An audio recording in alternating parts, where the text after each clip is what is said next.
Graphs. Graphs are diagrams that make comparisons using bars, lines, or pictures. Graphs put mathematical information into picture form so it can be easily seen and understood. The example, an auto dealer wants to present the number of new cars sold for the first 6 months of the year to his sales force. These are the sales figures. January, 68. February, 94. March, 156. April, 186. May, 102. June, 205. So now we know what the data is, but to really make sense of it sometimes, it's a good idea to put this in picture form in a way that we can get information very quickly. And that's what we've done here using this bar graph. This bar graph is very good because it helps us look at the number of units that were sold during that period of time. January, 68. And we can see that should be about there. February, 94.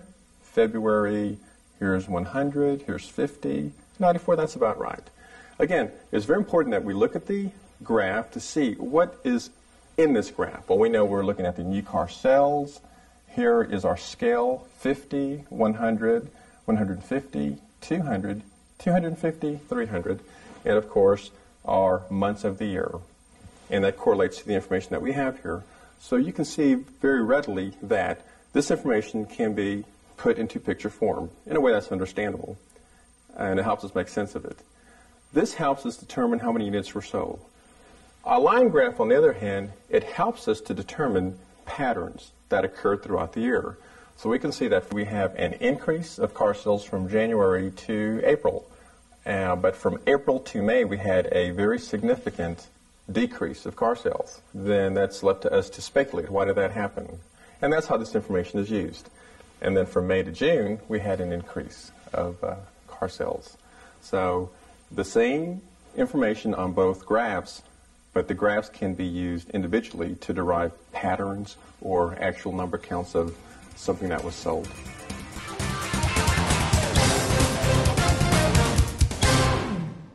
Many wind farms are springing up across America and around the world in order to use less fossil fuels and to convert wind power to electricity. Obviously, the speed of the wind and the diameter and area of the blades of a windmill determine the amount of electricity.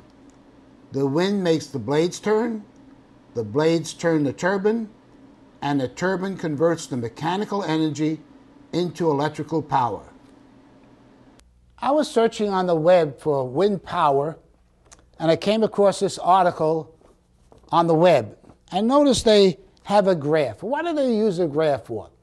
They use a graph because it simplifies what they're trying to say. And on top of the graph, it says this. The chart illustrates that a doubling of wind velocity increases power available by a factor of 8. And so they drew this chart, and they have the numbers 100, 200, and they have 1, 2, 3, and they go on. And you can see in the chart what they're describing over here. That when you double the wind velocity, it increases the power available by a factor of 8. So you find graphs, gives you a picture of what you're trying to say and gives you a visual demonstration of what you're trying to teach or trying to illustrate.